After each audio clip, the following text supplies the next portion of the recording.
तेरा सब कुछ मैं, मेरा सब कुछ तू।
मुस्लिम सिख ईसाई हम वतन हम नाम है। हिंदू मुस्लिम सिख ईसाई हम वतन हम नाम है। जो करे इनको जुदा मजहब नहीं इल्जाम है। हम जिएंगे और मरेंगे ऐ वतन तेरे लिए। दिल दिया है जान भी देंगे ऐ वतन तेरे लिए। दिल दिया है जान भी देंगे ऐ वतन तेरे लिए।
ये केसरी रंग सजाया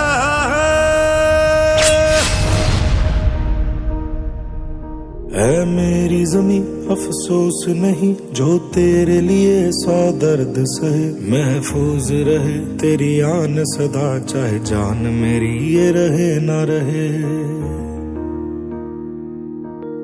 मेरी ज़मीं महबूब मेरी मेरी नस नस में तेरा इश्क बहे फीका ना पड़े कभी रंग तेरा जिस्मों से निकल के खून कहे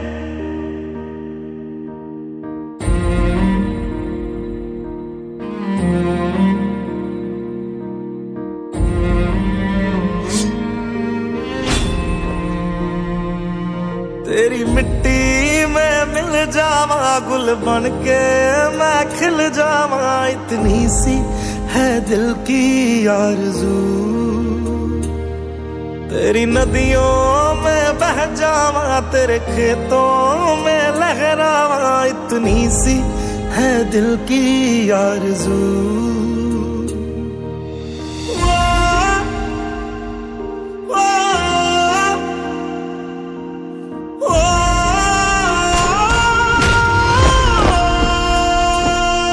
सरसों से भरे खलियान मेरे जहाँ झूम के भंगड़ा पा न सका आबाद रहे वो गांव मेरा जहाँ लौट के वापस जा न सका ओ वतना में मेरे वतना में तेरा मेरा प्यार निराला था कुर्बान हुआ तेरी असमत पे मैं कितना नसीबों वाला था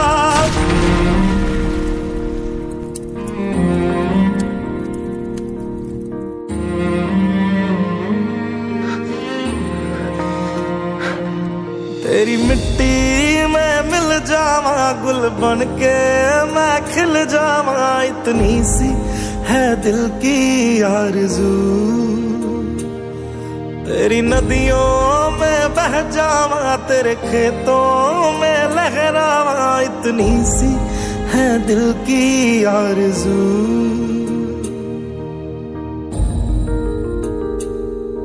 ओ हीर मेरी तू हंसती रहे तेरी आंख घड़ी भर नम ना हो मैं मरता था जिस मुखड़े पे कभी उसका उजाला कम ना हो ओ माई मेरी क्या फिक्र तुझे क्यों आंख से दरिया बहता है तू कहती थी तेरा चांद हूँ मैं और चांद हमेशा रहता है तेरी मिट्टी में मिल जावा गुल बन के मैं खिल जावा इतनी सी है दिल की आरज़ू तेरी नदियों में बह जावा तेरी फसलों में लहरावा इतनी सी है दिल की आरज़ू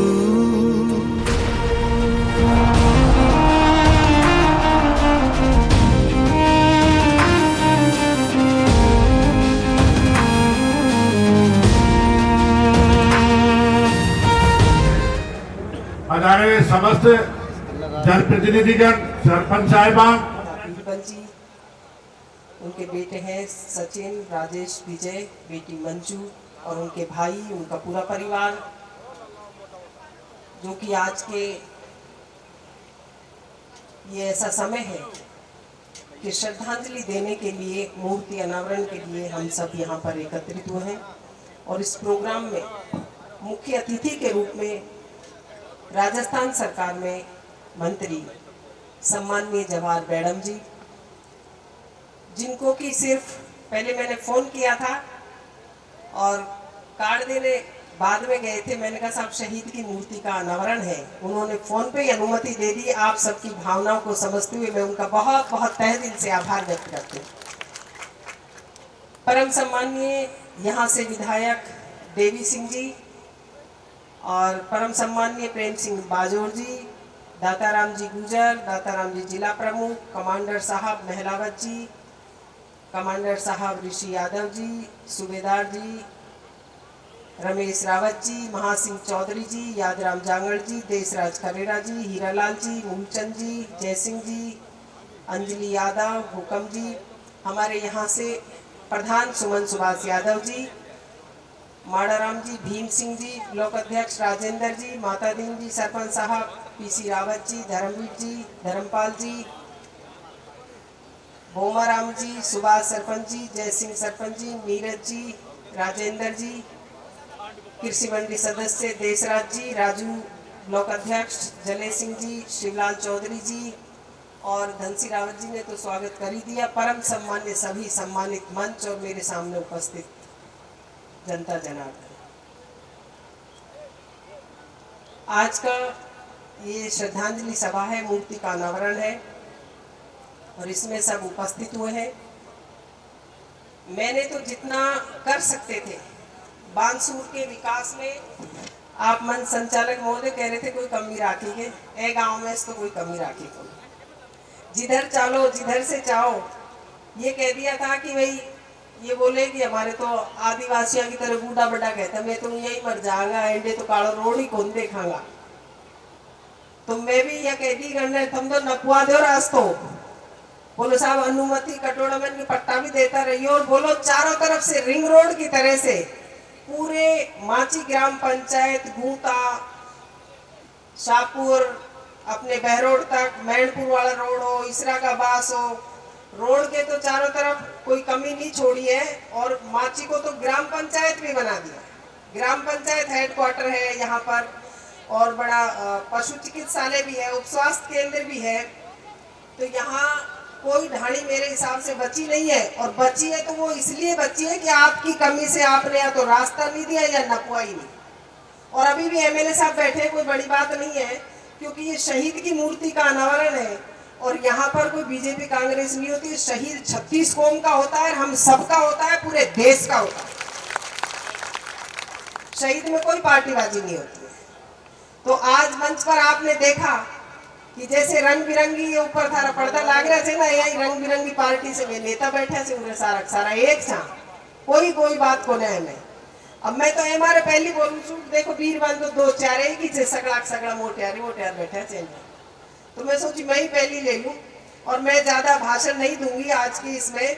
मेरा तो एक दो निवेदन है क्योंकि यहाँ पर सबसे पहले हमारा प्रधान जी से शुरू कर दूं। प्रधान जी आपकी तरफ से आप बोलेंगे, अभी भाषण देंगे, जब घोषणा कर देना मैं तो मांग कर देती हूँ। आज मैं मांग रखने वालों में हूँ, मैं गाँव वाला की तरफ से आज घोषणा ही मैं कर दूं। एक बोरिंग विद कनेक्शन, एक बोरिंग की घोषणा प्रधान जी की तरफ से होगी। हाँ, टंकी भी बनेगी उसमें यहीं पर। और मंत्री महोदय से एक बड़ी मांग रख, मंत्री महोदय ना एमएलए साहब से न्यारी मांग रखेंगे या भी छोटो भाई से तो ऐसे न्यारी लेगी, बाढ़ को तो अकरे से मांगवा। मंत्री महोदय से ये निवेदन है कि एक जीएसएस पूरी ग्राम पंचायत में नहीं है, बिजली की बहुत कमी रहती है, तो एक जीएसएस की घोषणा यहाँ पर कर जाए और आधा सा ताकत तो फिर हमारे एमएलए साहब भी लगा देंगे। और एमएलए साहब न्यारो ही थे तो साहब एक पूरे पीएससी दे दो चाहे सीएससी दे दो तो वह और भी भलो काम हो जाए। तो एमएलए साहब भी सक्षम है, ऐसी कोई बात नहीं है। सरकार है, राज में सबकी भागीदारी हो जाए। जब मैं ही लड़ झगड़ कर इतना करवा लूं तो ये तो एमएलए साहब दमदार से, मंत्री भी दमदार से, दोनों का दोनों, एक गुर्जर से, एक राजपूत से, एक जाट से, प्रेम जी बाजोर, ये भी ताकत है। आप ऐसे नहीं है कि आप बच्चों भाई की गाड़ी में बैठ जाओगा, अन्य भी पकड़ूंगी मैं, प्रेम जी ने भी।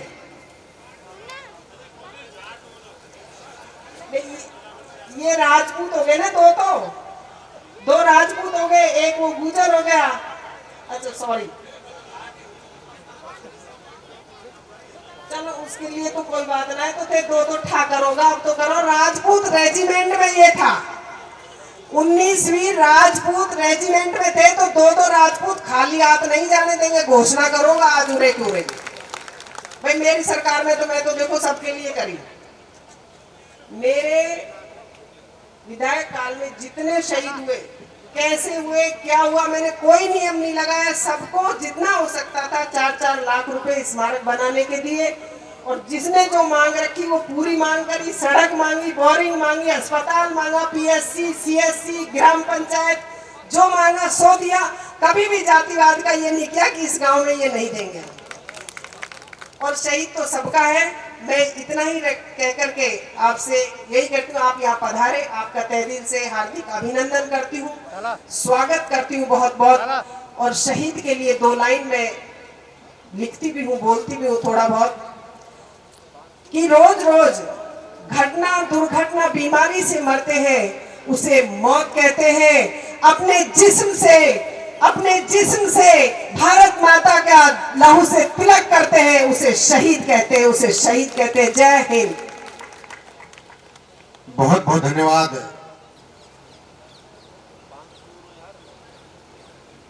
सबसे पहले मैं किशनलाल जी के चरणों में नमन करता हूं और उनकी माता जी पिताजी के चरणों में नमन करता हूं।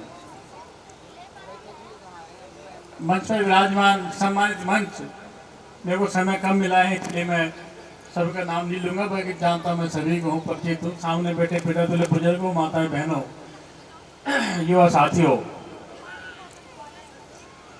मैं राजनीति में, मेरा अनुभव नहीं है कोई भी ज़्यादा, बहुत कम समय में राजनीति में मैं आया हूँ। और मेरे राजनीतिक गुरु रहिए माननीय मंत्री मुजफ्फर रावत जी। तो वैसे शहीद का प्रोग्राम में ज़्यादा नहीं कुछ कहना चाहिए, ना मैं कहूँगा। शहीद के बारे में 2 बात कहूँगा कि मैंने ये भी बाजवा साहब के कई बार प्रोग्राम में सुना है। बाजवा साहब हर जगह कहते हैं कि हमें किसी देवी देवता को जैसे मानते हैं वैसे अगर हम शहीद को माने, और जो शहीद हुए हैं हमारे लिए, देश के लिए, जब वो वहाँ बॉर्डर पे बैठे हुए हमारी पूरे देश की सुरक्षा कर सकते हैं। आज हमने उनके अपने गांव के अंदर जो मूर्ति लगाई है, उनका अनावरण किया है। अगर हमारी कोई भी दुख दर्द पीड़ा छोटी बड़ी भी होती है तो मैं सबसे निवेदन करता हूं कि देवता रूपी मानकर आप उनसे अपनी बात रखना, अवश्य आपका और हमारा समाधान होगा। अभी माननीय मंत्री जी ने कहा कि भाई शहीद के लिए बोरिंग, टंकी और मैं कनेक्शन, तो आपका हुक्म सर माथे पे, हम तो आपके बात कभी मना नहीं करी, ना कभी करेंगे। बोरिंग, टंकी जो घोषणा होगी वो मिलेगी। और भी कोई मेरे लायक कैसी भी कोई जरूरत हो, आप लोग कभी भी याद करना, आपके साथ मैं मिलूंगा। अभी एक मेरा सभी से निवेदन है, समस्त मंच पर बैठे सभी से, नेतागण सारे हमारे जनप्रतिनिधि भाई, मीडिया भाई, सभी को, सामने बैठे मेरे साथियों को, कल की तारीख में 31 मई शनिवार का दिन तो मेरे पोता हुआ है और उस पोता का कल प्रोग्राम है। आप सब सादर आमंत्रित हैं, ये मेरा निवेदन स्वीकार करें। कल का कुआ पूजन है, कल को सबको निमंत्रण है, समस्त स्टाफ कर्मचारी सभी को बहुत बहुत धन्यवाद साहब। बहुत बढ़िया प्रधान जी, बहुत बहुत धन्यवाद। वास्तव में आपने दिल जीतने वाली बात कही कि जब मेरा राजनीतिक गुरु मेरे से कोई चीज पूछे तो मेरे सारे अधिकार उनके पास में। एक बार जोरदार तालियों के साथ में स्वागत करें, अभिनंदन करें। मैं निवेदन करना चाहूंगा भारतीय जनता पार्टी के जिले के अध्यक्ष सम्माननीय महासिंह जी चौधरी साहब, आप आए और हम सबको संबोधित करें। भाई, जिन्होंने अपनी प्राणों की आहुति देश की रक्षा में कर दी, ऐसे किशनलाल जी, मैं उनको चरणों में प्रणाम करता हूं, कि माता के चरणों में प्रणाम करता हूं। उनकी धर्मपत्नी वीरांगनाएं जो आज हमारे बीच में है, मैं उनको प्रणाम करता हूं। और उनकी इस प्रतिमा अनावरण में हमारे राजस्थान सरकार में मंत्री श्री जवाहर बेगम सिंह जी और इस कार्यक्रम की अध्यक्षता कर रही यहाँ की 2 बार विधायक रही कैबिनेट मंत्री श्रीमती शकुंतला जी, हमारे इस प्रतिमा के लिए जिन्होंने पूरे जीवन काल में प्रण किया है, जितनी भी हमारे शहीद हुए हैं पूरे राजस्थान में, उनकी प्रतिमाओं को अनावरण करने का जो लक्ष्य लिया है, ऐसे हमारे प्रेम बाजोर जी, हमारे यहाँ के यशस्वी जनप्रिय नेता, यहाँ के लोकप्रिय विधायक देवी सिंह शेखावत जी, और मंच पर विराजमान हमारी पार्टी के दक्षिण के जिलाध्यक्ष अशोक गुप्ता जी, और हमारे पार्टी के सारे वरिष्ठ नेता, यहाँ के प्रधानपति, यहाँ के पूर्व जिला प्रमुख के पति, और यहाँ अन्य जो हमारे जनप्रतिनिधि बैठे हैं, हमारे यहाँ के पूर्व विधायक रहे जगत सिंह जी के बेटे भी यहाँ बैठे हैं, और मेरे सामने विराजमान हमारे यहाँ के प्रमुखजन हैं, हमारे यहाँ के मीडिया प्रमुख हैं। ये आज विषय है ये एक प्रतिमा, हमारे ऐसे व्यक्ति की प्रतिमा जिन्होंने अपने प्राणों को न्यौछावर कर दिया,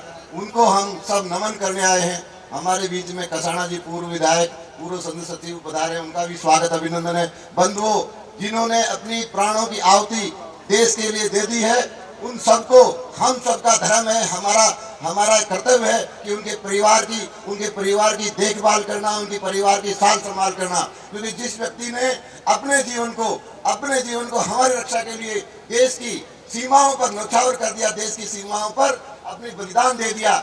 अभी हमारे यहाँ कुछ एक घटना घटी, उस घटना ने पूरे देश के आत्माओं को लहूलुहान कर दिया।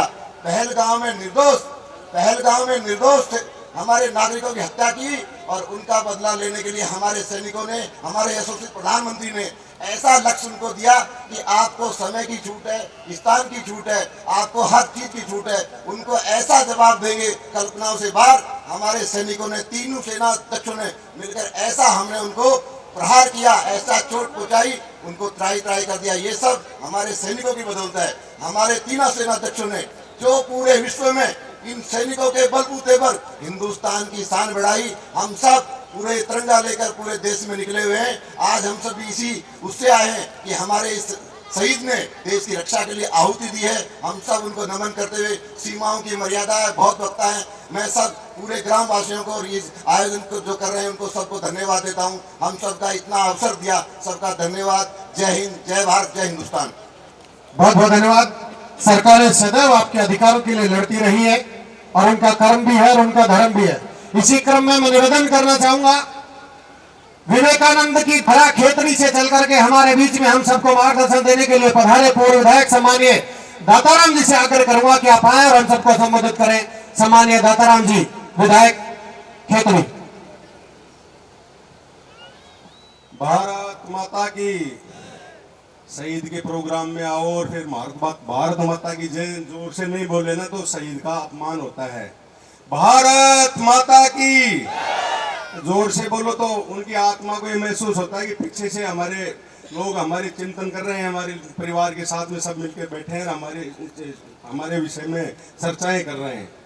आज शहीद किशनलाल जी के इस मूर्ति अनावरण कार्यक्रम में, इस कार्यक्रम के मुख्य अतिथि भाई जवाहर सिंह जी बेडम, मंत्री राजस्थान सरकार, भाई प्रेम सिंह जी बाजोर, राज्य मंत्री का दर्जा है, पूर्व विधायक नीम का थाना, भाई शेखावत साहब यहाँ के विधायक देवी सिंह जी, भाई राम स्वरूप जी कसाना, पूर्व संसदीय सचिव, शकुंतला जी रावत जो इस कार्यक्रम की अध्यक्षता कर रही हैं और राजस्थान सरकार में कैबिनेट मंत्री रही हैं, यहाँ के जिला अध्यक्ष महासिंह जी और उपस्थित मंच पर उपस्थित सभी अतिथिगण, यहाँ पधारे देवतुल्य बुजुर्गों, नौजवान भाइयों और मातृशक्ति।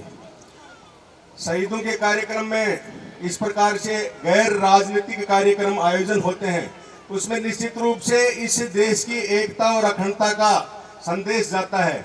अभी शकुंतला जी ने बताया कि बिना किसी राजनीतिक के इस मंच पर सभी राजनीतिक दलों के सदस्य यहाँ बैठे हैं और यहाँ जो लोग आते हैं श्रद्धांजलि देने, उनको भी ये बड़ा एक एहसास होता है कि यहाँ एकजुटता से इस प्रकार से अब देश के शहीदों का सम्मान करें तो इस देश का निश्चित रूप से मान सम्मान बढ़ता है। सब लोग, शकुंतला जी ने यहाँ के विकास के बारे में बात की और मैं करीबन यहाँ 1.5 घंटा पहले आ गया था। मैंने एक पीड़ा यहाँ सुनी काफी लोगों से कि 2019 में किशनलाल जी शहीद हुए थे और उनके 3 बच्चे हैं। अभी तक राज्य सरकार या केंद्र सरकार से किसी भी प्रकार की इनको अनुकंपा नियुक्ति नहीं हुई है। माननीय मंत्री महोदय यहाँ बैठे हैं जिनके पास में गृह विभाग है और ये प्रेम सिंह जी बाजोर जो हमारे सैनिक कल्याण का जो यहाँ मंत्री का दायित्व है, इनके पास में मैं आप दोनों के समक्ष से सिर्फ एक ही अपनी पीड़ा रखना चाहता हूँ कि इस प्रकार के कार्यक्रमों में जाएं तो शहीदों के आश्रितों को जो लाभ सुविधाएं मिलनी चाहिए उनसे दोबारा कहीं सुनने का अवसर नहीं मिले, इसकी आप व्यवस्था करवाएं, राज्य सरकार के ध्यान में लाएं और इस बात को निश्चित रूप से पूरी करवाएं। तभी सही मायने में हम सबका, आप सबका यहाँ आना एक सफल होगा। इन्हीं शब्दों के साथ में आप जो सब लोग पधारे, सबका बहुत बहुत तहे दिल से आभार, सभी का अभिनंदन। जय हिंद, जय भारत। बहुत बहुत धन्यवाद। आपने जो बात सुनी, नियमों के अनुसार विधायक साहब और मंत्री जी उससे वाकिफ भी होंगे। मैं इसी क्रम में युवाओं में जिस तरीके से अपनी बुलंद आवाज के पहचान के रूप में दिलों में जगह बना करके रहते हैं, कोटपुतली के पूर्व विधायक और संसदीय सचिव सम्मानीय रामस्वरूप जी कसाना से आग्रह करूंगा कि आप आए और हम सबको संबोधित करें इसे शहीद की प्रतिमा के अनावरण के इस अवसर के ऊपर। सम्मानीय रामस्वरूप जी कसाना। गृह राज्य मंत्री राजस्थान सरकार, इस कार्यक्रम में अध्यक्षता कर रहे पूर्व कैबिनेट मंत्री शकुंतला जी रावत साहब, सैनिक कल्याण बोर्ड के अध्यक्ष परमादरणीय सम्मान्य प्रेम सिंह जी बाजौर साहब, आपके बानसूर से विधायक परमादरणीय सम्मानीय शेखावत जी, खेतड़ी से पूर्व विधायक बड़े भाई दाताराम जी, और आपके बीच में जितने भी मंच पर जो बैठे भाई अंकुर जी, वकील जी, सभी का नाम लो काफी लंबा हो, सम्मानित मंच,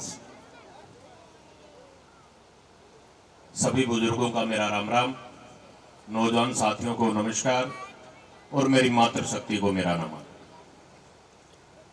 आज जो शहीद की मूर्ति का अनावरण के कार्यक्रम में आप इतनी संख्या में सब लोग आए और परिवार ने जिस प्रकार से एक शहीद की इस मूर्ति लगाकर जो कार्यक्रम आयोजित किया, हम सब तहे दिल से आपका हार्दिक अभिनंदन और स्वागत करते हैं। अभी मेरे से पहले काफी वक्ताओं ने अपनी अपनी बातें रखी। मैं तो आप लोगों के बीच में इतना ही कहना चाहूंगा कि साथियों, हमें गर्व इस बात का है कि अपने भारत माँ की इस भूमि पर हमें जन्म मिला और उस राजस्थान की वीर भूमि में हम खेले, पढ़े, लिखे, आगे बढ़ रहे हैं। ये सौभाग्य की बात है, क्योंकि राजस्थान की मिट्टी में, राजस्थान की मिट्टी के कण कण में वीरता बसती है। और जब बात वीरता की हो, बात देश की हो, तो राजस्थान का जवान हर सूरत पर इस देश के लिए शहादत देने में कभी पीछे नहीं रहता। वो सदैव ये कोशिश करता है कि हमें अपनी वीरता दिखाने का मौका मिले। मैं नमन करना चाहता हूं, जिस प्रकार हम शहीदों को नमन करते हैं और देश के सैनिकों के बलबूते पर अब आज हम सब लोग खुलकर खुले मंच पर बोलते हैं, उसी प्रकार मैं नमन करना चाहता हूं मेरे किसान भाइयों को कि जिनकी बदौलत ये देश खुशहाल है। क्योंकि सीमा के ऊपर देश का जवान हमारी रक्षा करता है, तो खेत में किसान फसल पैदा कर कर उस जवान का पालन पोषण करता है। मैं आपको भी धन्यवाद अर्पित करना चाहता हूं। साथियों, कई बार जब बात करते हैं, सोचते हैं, समझते हैं, तो बड़े अपने आप में भाग्यशाली मानते हैं कि इस देश के अंदर अनेकों भाषाएं, अनेक प्रकार का पहराव, लेकिन जब भी बात इस देश के तिरंगे की आए, तो चाहे देश का जवान हो, चाहे देश का किसान हो, चाहे बैठी हुई मेरी मातृशक्ति हो, अपने प्राणों का न्योछावर करने में कहीं किसी प्रकार की कोई कोताही नहीं बरतते और वो आगे बढ़कर वो ये कहते हैं कि ये मौका हमें मिलना चाहिए। आज मैं बताना चाहूंगा कि अभी मेरे से पहले वक्ता बता रहे थे कि सेना ने सदैव शौर्यपूर्ण काम किया है और ये देश की सेना है जिसकी बदौलत हम गांव ढाणियों में, शहरों में खुली सांस में हवा ले रहे हैं। ये सिर्फ सैनिकों की बदौलत है। लेकिन बात चाहे 1965 की 1971 की हो, हमारे सैनिकों को कमजोरी नहीं रही है। सदैव इस माटी में उन वीरों ने जन्म लिया है जो देश के लिए लड़ना जानते हैं, जो इस तिरंगे के लिए जो तिरंगे को अपना स्वाभिमान मानते हैं और अपनी जान से बढ़कर इस तिरंगे के लिए कुछ करना चाहते हैं। साथियों, आज मैं, हमारे गृह राज्य मंत्री मैडम साहब भी बैठे हुए हैं और सैनिक कल्याण बोर्ड के चेयरमैन प्रेम सिंह जी बाजौर भी बैठे हुए। जब आप सैनिक कल्याण बोर्ड के चेयरमैन यहां बैठे हो तो अपनी बात जरूर कहना चाहूंगा कि हमारे राजस्थान का वीर जवान देश की सेना में जब जाना चाहता है तो कोई नौकरी के लिए नहीं जाता, उसमें एक जज्बा होता है। राजस्थान की मिट्टी के कण कण में जज्बा है, एक वीरता है। वो इस देश के लिए अपने प्राण न्यौछावर करना चाहता है, इस देश के लिए लड़ना चाहता है, तब जाकर वो सेना में जाता है। पिछले कुछ कई बातें जो मैं नहीं कहना चाहता, लेकिन इतना जरूर कहना चाहूंगा कि आप जो अग्निवीर योजना है, इस योजना को बंद करके इन सैनिकों को सम्मान दिलाने का काम करें, इनको वो मान और सम्मान दिलाने का काम करें ताकि ये सेना में अपनी सेवाएं दे सके। हम सब लोग जब घर में जाते हैं, रवि, जब युद्ध की स्थिति बनी हुई थी तो मैं तो धन्यवाद अर्पित करना चाहता हूं उस मातृशक्ति को। जब मां के पास बेटे का फोन आया कि मां किसी भी वक्त देश में युद्ध छिड़ सकता है, तो उस मां ने यह नहीं कहा कि बेटे अपने प्राणों की रक्षा करना। मुझे गर्व है इस बात की कि हमने जिन माओं का दूध पिया है वो भी शेरनी के रूप में मां ने कहा कि अगर तेरी ड्यूटी इस सेना में आई है और युद्ध क्षेत्र में तू है तो अपनी मां के दूध की लाज बताना। ऐसी इन माओं को नमन करना चाहता हूं, ऐसे इस राजस्थान को नमन करना चाहता हूं। साथियों, स्थिति परिस्थिति बदलती है, लेकिन राजनीतिक रूप से हम सब लोग मजबूत हो या नहीं हो, लेकिन जब बात देश की आए, चाहे कोई भी दल हो, कोई भी पार्टी हो, हमें सबसे पहले अगर किसी के बारे में सोचना है तो देश के बारे में सोचना है। आज किसान जवान जिस प्रकार की स्थिति और परिस्थिति से गुजर रहा है, मैं तो कहना चाहूंगा आप सबसे कि साथियों, हम सबको फिर से मिलकर खड़े होना है और जिस प्रकार से जब भी आवश्यकता पड़े, मैं तो इतना भी आपको विश्वास दिलाना चाहता हूं, प्रेम सिंह जी के किसान के बेटे, वो किसान के बेटे हैं, चाहे ये सेना में जाए या नहीं जाए, लेकिन आवश्यकता पड़ी देश को तो एक किसान जो हल चलाता है वो देश पर गोली चलाने के लिए भी तैयार है कि इनको सम्मान मिलने की आवश्यकता है। आज आपने जो प्यार और सम्मान दिया उसके लिए तहे दिल से मैं आप सभी का हार्दिक अभिनंदन और स्वागत करता हूं और आप सबको बहुत बहुत बधाई भी देता हूं कि आप इतनी बड़ी संख्या में पहुंचे। और मैं तो कहना चाहता हूं मेरे बुजुर्गों से, नौजवान साथियों से कि बुजुर्गों, वो समय आ गया है कि आप भी अपने बच्चों को पढ़ाएं, लिखाएं और आगे बढ़ाएं।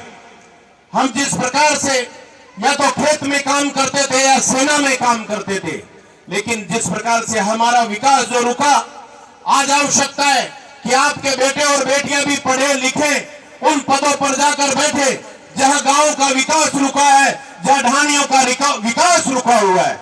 उन पदों पर जब हम लोग बैठेंगे और जो विकास की जब बात करते हैं तो हमें जो लैपटॉप दिखाते हैं, जब जिस प्रकार से अभी मुझे गर्व है इस बात का, गांव ढानियों से निकलकर हमारी बहन बेटियां IAS, IPS, RAS बन रही है, वो जब उनकी उंगली उस लैपटॉप पर दबेगी तो हमारे विकास का पिटारा भी खुलेगा।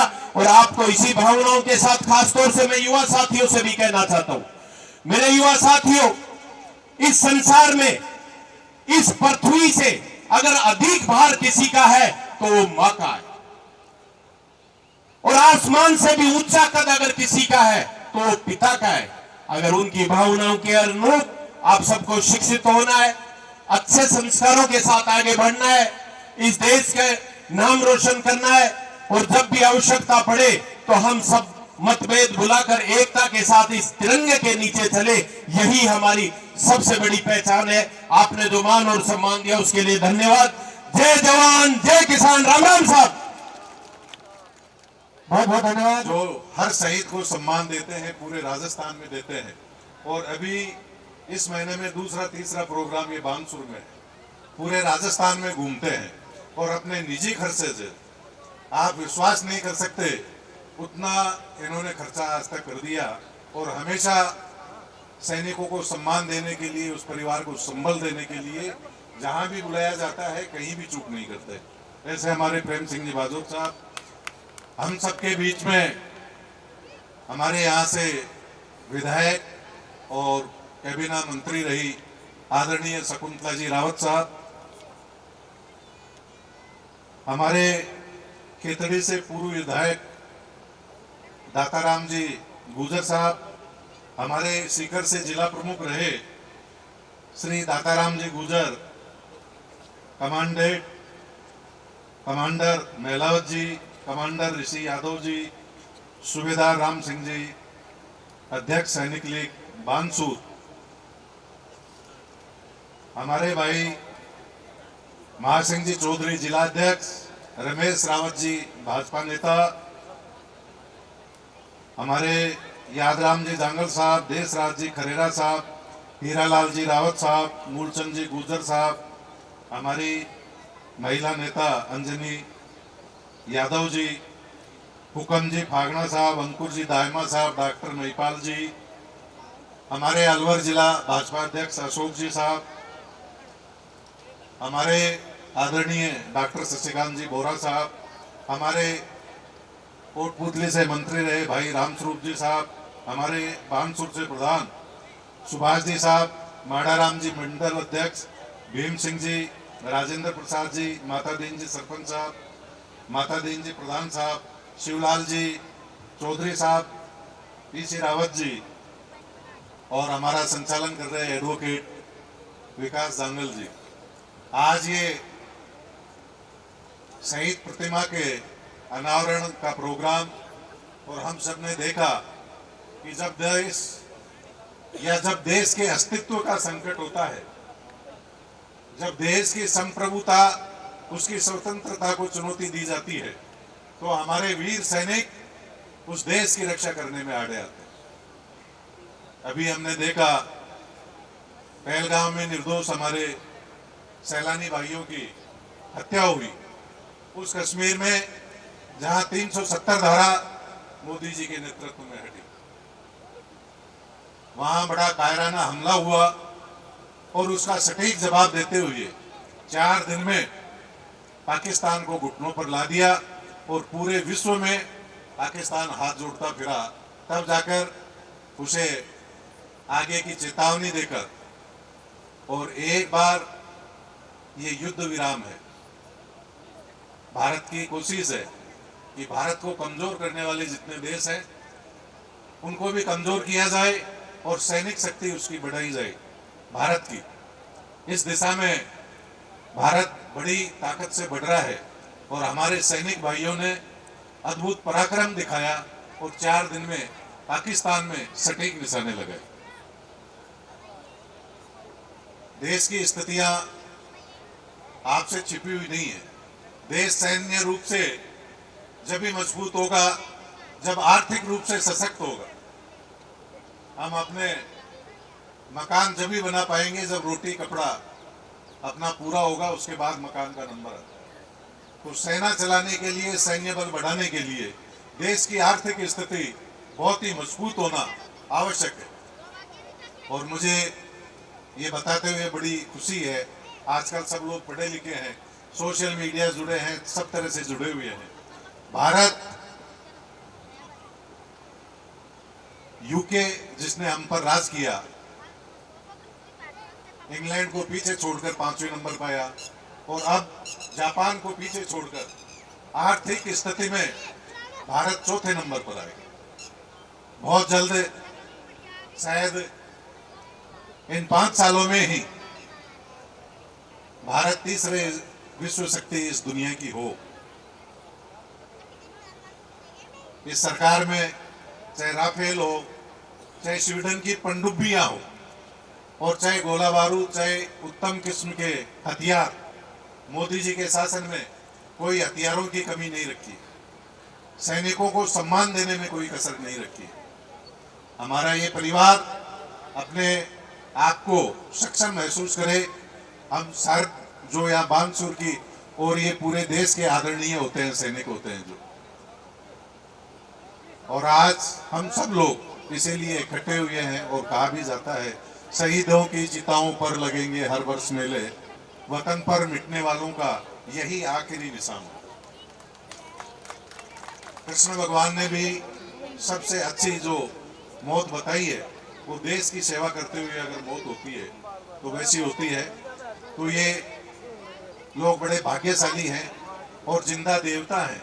इन्हीं की वजह से, इन 13 लाख लोगों की वजह से हमारा 140 करोड़ का देश सब अपने अपने काम करते हैं और चैन की नींद सोते हैं। अभी कुछ क्षेत्रीय विकास की भी बातें आ रही थी, शकुंतला जी भी बता रही थी, और मैं आपको, इन्होंने मुझे कहा भी है, भाई साहब जवाहर सिंह जी बेड़म साहब को हमने पॉलिटिक्स से रिसीव कर लिया, और इन्होंने भी मुझे आदेश दिया भाई साहब ने कि भाई अपने को कुछ करना है वहाँ के लिए।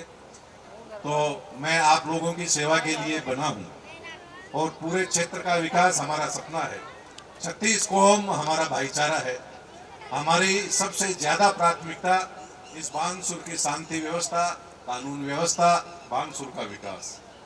और विकास में मैं ज्यादा नहीं कहूँगा, लेकिन मैं आपको विश्वास दिलाना चाहता हूँ कि हमसे पहले भी विकास हुआ, सब जगह सब लोग करते हैं, लेकिन मैं लंबी लाइन खींचने में विश्वास रखता हूँ। अभी मुझे 1.5 साल हुआ और 150 करोड़ के यहाँ सड़कें आप लोगों के लिए पास मैंने करवा दी।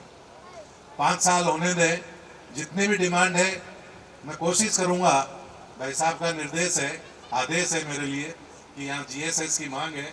हमारे 8 GSS अभी बानसूर, नारायणपुर और उसके अलावा 6 और हमारे पाइपलाइन में चल रहे हैं। उसके आगे इसी क्रम में मैं इस गांव को रखूंगा, और यहाँ आपके GSS की मांग है, उसे पूरा करने की कोशिश करेंगे। आप सबने इतना मान दिया, सम्मान दिया, उसके लिए आपका बहुत आभार। और मैं इस शहीद परिवार, इनकी माताजी को, इनके पिताजी को, इस पूरे ग्राम को नमन करता हूँ, जिन्होंने ऐसे वीर हमारे भाइयों को पैदा किया। और ये जो बच्ची, जो इनकी वीरांगना है, ये हमारे परिवार, हमारे क्षेत्र से आती हैं। डूंगरी हमारे गांव है, वहीं से धोली देवी जी है। पूरे परिवार के प्रति हमारी बहुत संवेदना है, और हम हर समय इस गांव के लिए, इस परिवार के लिए, आपके प्रति हमेशा, आपके कार्यों के प्रति प्रतिबद्ध हैं। आपको जब भी काम पड़े हमें याद करें। जैसा भी हमसे होगा, हमारी शक्ति के अंदर होगा, आपके किसी भी कार्य से हम पीछे नहीं हटेंगे। आपने बुलाया, इतना मान सम्मान दिया। यहाँ पूरी तहसील हमारी है, नीरज भाई हमारे छतरपुरा सरपंच साहब भी बैठे हैं, माता दीन जी बैठे हैं। सभी का आपका बहुत अभिवादन, धन्यवाद। जय हिंद, जय भारत। बहुत बहुत धन्यवाद सम्मानीय विधायक साहब। बड़ी सरलता के साथ ने GSS में स्वीकृति के लिए अपनी सहमति प्रदान करी। एक बार जोरदार तालियों के साथ में स्वागत करें, अभिनंदन करें। मैं अगले वक्ता को हम सबके बीच में आमंत्रित करूं, 2 लाइनें कहकर के कि द्वंद्व कहां तक पाला जाए, द्वंद्व कहां तक पाला जाए, युद्ध कहां तक टाला जाए, तू भी है राणा का। आपको एक निवेदन और कर दूं कि मूर्ति जो है, जितने देवता है, इनका इतिहास उठा के देख लेना। एक भी देवता का ऐसा इतिहास नहीं है कि वो कोई माँ के देवता पैदा हुए। वो भी आपकी तरह से, हमारी तरह से मनुष्य पैदा हुए, इंसान पैदा हुए। लेकिन आज देवताओं के रूप में इसलिए पूजते हैं कि जब जब कोई हिंदुस्तान की धरती पे छोटी मोटी परेशानी आई, उस जमाने में वो देश हित में काम करते थे, इसलिए उनको आज देवताओं के रूप में पूजते हैं। लेकिन हमारे देश के सैनिक, गौरव सेनानी, वर्तमान सैनिक, शहीद, ये भी देवताओं से कम नहीं। इसलिए मैं सबको प्रार्थना करता हूँ, कहीं भी शहीद की मूर्ति लगी हुई हो और उधर से आपका गुजरना हो तो शीश झुका के प्रणाम करना चाहिए। गौरव सेनानी, वर्तमान सैनिक कहीं भी मिले तो जय हिंद करके उनको सलूट देना चाहिए, मनोबल बढ़ाना चाहिए। और ये मूर्ति के लिए जो मैं अभी देवता के बारे में बता रहा हूँ, मूर्ति कोई भी हो उसकी प्राण प्रतिष्ठा होती है और उसके बाद में वो मूर्ति अपने वहां विराजमान करते हैं। प्राण प्रतिष्ठा के बाद वो जिंदी हो जाती है, जीवित हो जाती है। इसलिए मैं ये कहता हूं कि इनसे बड़ा कोई देवता हो नहीं सकता। तो सबको कहता हूं इनको देवताओं की तरह पूजना चाहिए, जात जड़ूला उतारना चाहिए, खुशी गमी नहीं आती। क्यों करना चाहिए इनको, उसका भी एक छोटा सा उदाहरण दे रहा हूं।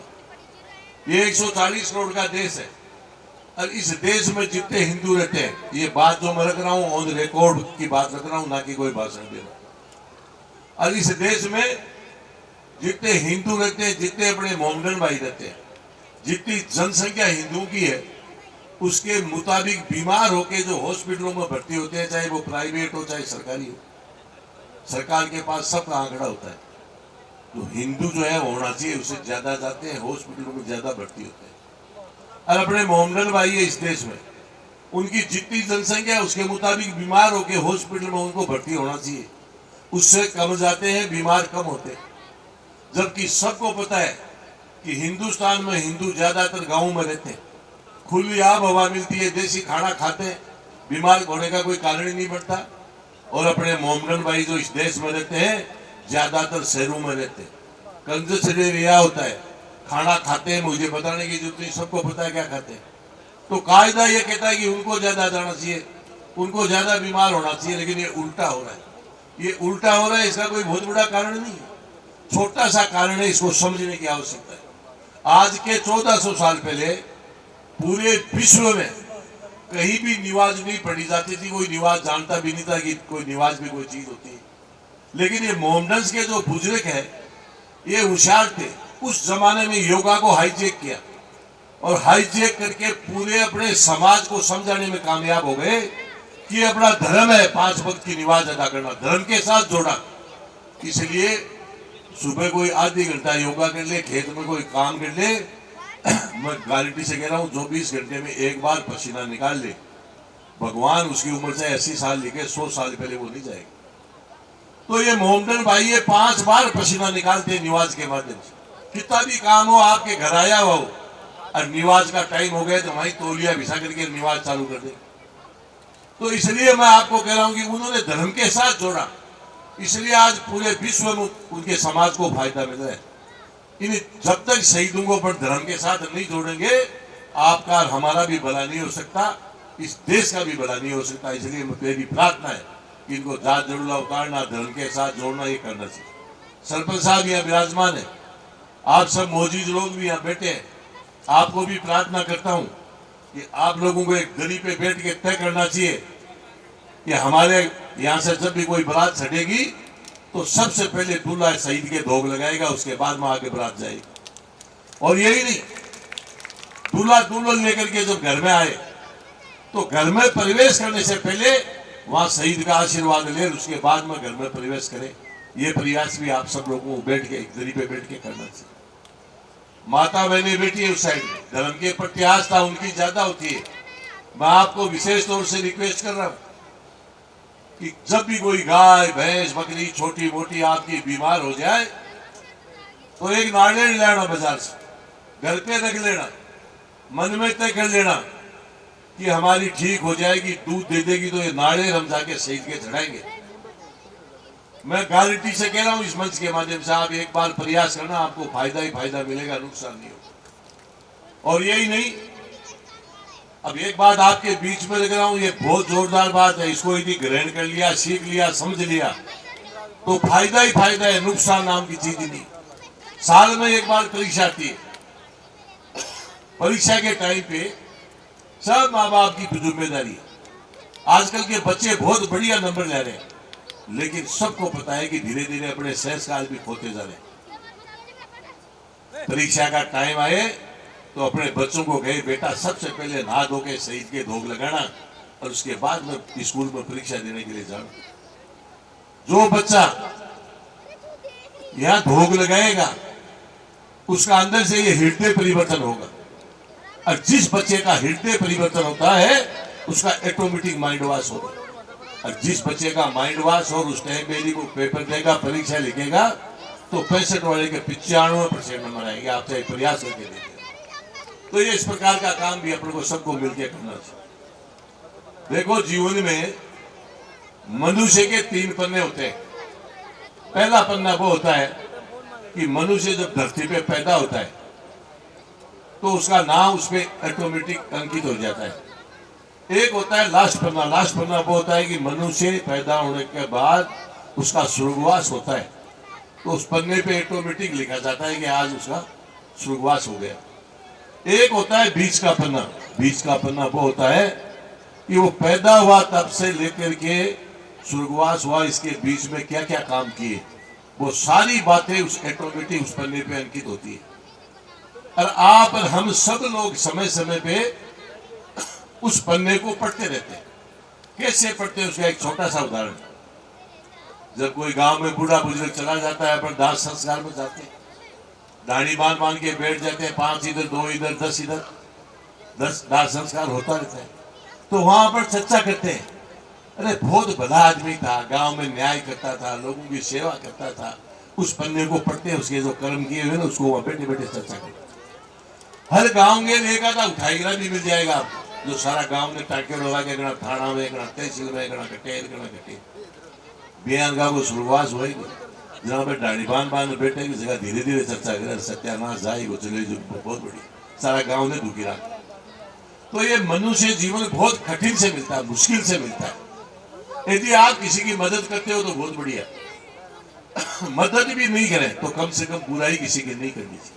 ये बीच का पन्ना जो मैंने बताया, शहीद किशनलाल जी ने उस बीच के पन्ने पे अपना नाम अंकित करवा लिया है, शहीद किशनलाल। जब तक ये धरती और आसमान रहेगा, कोई पढ़ने हो जाए तो कह नहीं सकता, वो हमेशा अमर रहेंगे, जिंदे रहेंगे, आप हम जाते आते रहेंगे। इसलिए मैं ये कह रहा हूं कि हर व्यक्ति को कोशिश करनी चाहिए कि मेरा नाम बीच के पन्ने पे लिखा जाए। बीच के पन्ने पे कोई जरूरी नहीं है कि आप फौज में जाकर के शहीद और उसके बाद में उनका नाम लिखा जाए।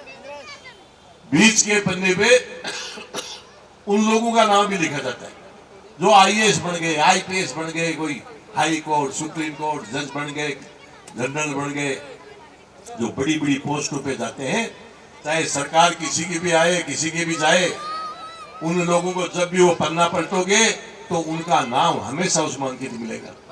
इसलिए सबको प्रार्थना करता हूं, एक जमाना था तो आपने खेती बाड़ी करके, पशुधन चरा करके और अपने बच्चों को पाल लिया। अब वो जमाना बिल्कुल खत्म हो चुका है। अभी रामस्वरूप जी कह रहे थे, ये जमाना शिक्षा का है। जिस परिवार में शिक्षा नहीं है तो ये मान लो आने वाले 15-1 साल बाद में पशुओं की तरह से उसको लोग काम में लेंगे। तो चाहे दुख पाओ सुख पाओ, कैसी भी परिस्थिति हो, बच्चों को पढ़ाओ। विश्व में नौकरियों की कोई कमी नहीं। जो बच्चे अच्छे नंबर लाते हैं, मैं गारंटी से कह रहा हूँ, पैकेज देने वाले वहाँ कॉलेज से स्कूल से ले जाते बच्चों को, कोई के नौकरी को नहीं मिले। टी पर पढ़े, बाकी तो देखो नौकरी मिलनी को नहीं, बाकी ढंग से पढ़ेगा, बाकी नौकरी की कोई कमी नहीं है। 2-2 करोड़, 10-10 करोड़, 50-50 करोड़ साल को पैकेज। तो इसलिए मैं सबको कहता हूं कि पढ़ाई करनी चाहिए, प्रयास करना चाहिए, ये मेरी प्रार्थना। 2 बातें मैं आपके सामने देशभक्ति की कह के मैं मेरी बात को विराम देता हूं कि शहीद का प्रोग्राम है, देशभक्ति की जरूरी। आज के 26 साल पहले एक पोलैंड कंट्री है, उसमें मैं गया था। एक मेरे विनोद जी मित्र मेरे साथ, हम रात को खाना खा के सो गए। सुबह वो मकान की मालकिन हमको घुमाने के लिए ले जा रही। एक हाईवे रोड पे चल रहे थे, चलते चलते एक लिंक रोड पे वो गई। 4 किलोमीटर अंदर जाके एक पेट्रोल पंप से तेल लिया, वापसी उसी रोड से आकर के हाईवे पे चलने लगी। मेरे को तो अंग्रेजी नहीं आती है, लेकिन जब एक पेट्रोल पंप मैंने मेन रोड पे देखा तो मेरे साथ विनोद जी को कहा, विनोद जी मेन रोड पे पेट्रोल पंप है, ये अंदर जाके तेल क्यों लिया, यहीं से ले लेते। उन्होंने उस लेडीज को कहा कि मेरा दोस्त क्वेश्चन कर रहा है, जवाब दे। वो देखने वाली सुनने वाली बात। लेडीज ने कहा, अंदर जो पेट्रोल पंप है वो हमारी कंट्री का है और ये मेन रोड पे पेट्रोल पंप है चाइना का, इसलिए मैंने अंदर जाके तेल लिया। मतलब 26 साल पहले हालात ये थे कि वहां ब्लेड खाने के लिए नहीं थे। आप इतिहास उठाइए, आज भी मोबाइल है, किसी भी कंट्री का पता कर सकते, ब्लेड नहीं मिलती थी उनके पास। और आज वो कंट्री हिंदुस्तान के बराबर करेंसी लाके खड़ी करती 26 साल, वहां कूट कूट के भरावा है देशभक्ति। तो जिस देश में देशभक्ति नहीं हो, पार्टियां तो चलती रहे, आपको काम है लड़वा भिड़वा को सिर्फ फोड़वा, बाकी देशभक्ति जरूरी है। और भाई इसलिए जरूरी है कि 26 साल में देश हिंदुस्तान के बराबर करेंसी लाके खड़ी करती। और एक ये हिंदुस्तान है, जिस हिंदुस्तान में ये जब देश आजाद हुआ था उस दिन अपनी अमेरिका की एक बराबर करेंसी थी। आज अपन कहाँ खड़े हैं? अमेरिका का 1 रुपया अपना 85 रुपये। अमेरिका को आदमी घूमावे ना लाख रुपया ले, 6 महीना घूमे कि 1 रुपया का 85 मिले। अरे बड़ो आदमी 10 लाख रुपया ले अमेरिका पहुंच जाए तो फिर 10 दिन का मायने आना पड़ेगा, बड़ा रुपया क्यों बटेगी। तो इसलिए देशभक्ति जरूरी है। आज कोई मोदी जी हो, मुख्यमंत्री जी हो, यहाँ के सरपंच साहब हो, MLA साहब हो, इनसे आप उम्मीद करें कि ये 5-7 लोग मगड़ा देश में आगे बढ़ा देगा, ये पॉसिबल नहीं है। आम आदमी के दिमाग में देशभक्ति होनी चाहिए कि अपन भी देश के लिए कुछ ना कुछ करें। कोई जरूरी नहीं कि तिजार बॉर्डर पर लड़ाई लड़ो। सरकार ने रोडें बढ़ा दी, नालियां बढ़ा दी, उन नालियों के अंदर बदबू मारते ऐसे जर्म्स पैदा हो जाते हैं, यदि साफ सफाई नहीं हो तो 3 फीट तक छोटे बच्चों को अटैक करते हैं और उन बच्चों को अपन हॉस्पिटलों में लिए घूमते हैं। और आप उम्मीद करें कि पर्टिकुलर उसी जाति के लोग आएंगे और कोई हमारी नाली साफ करेंगे, इससे माड़ी बात नहीं हो सकती। नाली साफ करने वाला व्यक्ति सबसे बड़ा व्यक्ति होता है। गांव के 2 आदमी उठ करके कोई नाली है लकड़ी से लेके साफ कर दिया, कचरा पड़ा है उसको एक जगह कर दिया, इससे बड़ी कोई देश सेवा ही नहीं हो सकती। किसी की बेटी की शादी है, 5 आदमी 2 आदमी जाकर के वहां पातल उठाने लगे, बरातियों को जिमाने लगे, इससे बड़ी कोई देश सेवा नहीं हो सकती। तो आप लोगों को इस प्रकार का काम करना चाहिए, ये मेरी सबको प्रार्थना है। ये भी देश सेवा ही है। और कोई कहते भाई नाली साफ करने वाला छोटा होता है, मैंने आपको कहा इससे बड़ी कोई भूल नहीं हो सकती। गंदगी साफ करने वाला सबसे बड़ा आदमी होता है। क्यों होता है उसका उदाहरण है, माँ अपने बच्चे पैदा करती है और उन बच्चों की गंदगी कौन साफ करता है? माँ करती है, जब तक पैरों पे खड़े नहीं हो। और उन्हीं हाथों से अपन को खाना खिलाती है, तो अपनी माँ क्या गंदी हो गई क्या? इसलिए मैं प्रार्थना करता हूँ कि कुछ काम ऐसे जिनमें अपन को करना चाहिए, आगे बढ़ चल के देश के अंदर जो भी देशभक्ति का काम हो उसमें भाग लेना चाहिए, ये मेरी प्रार्थना। विश्व में 2nd वर्ल्ड वॉर की टाइम पे पूरे विश्व में मारकाट चल रही थी। एक कंपनी कमांडर थे मेजर साहब, वो तोपे लेके किसी बॉर्डर पे जा रहे थे। जिस रोड से गुजर रहे थे इस पे एक छोटा सा पुल बना हुआ था, पास में गए तो चाइना वालों ने पुल को ऊपर ही उड़ा दिया और कोई रास्ता नहीं जाने का। मेजर साहब के पसीना आ गया, ये ओरिजिनल घटना है। मेजर साहब के पसीना आ गया, क्या करें, पास में गांव था, गांव वालों का गांव वालों साथ दो नहीं देश खत्म हो जाएगा। तो गांव वालों का मेजर साहब तैयार है देश के लिए, बोलो लाइन लगाओ और एक खड्डे के अंदर एक आदमी सोता जाओ, ये खड्डा भरेगा, मैं आपके ऊपर से तोपे निकालूंगा, आपको तो सबको मरना है, शहीद होना है, लेकिन देश बच जाएगा। बोले हम तैयार है शहीद होने के लिए। लाइन लगा के उस खड्डे में सो रहे थे। एक छोटा बच्चा था, वो भी लाइन में लग रहा था वहां खड्डे में सोने के लिए। मेजर साहब की नजर पड़ी, बोले तेरी एज क्या है? बोले 13 साल। परिवार में कौन है? बोले मेरी एक माँ है। तो बोले जा भाग, तेरी माँ की सेवा कर, तेरे वो शहीद नहीं होने देंगे।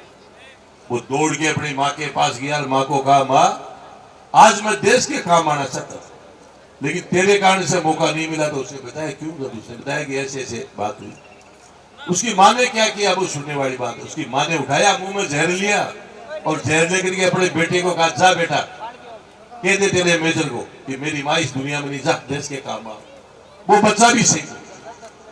जापान अमेरिका ने हीराशाही में परमाणु बम डाला था।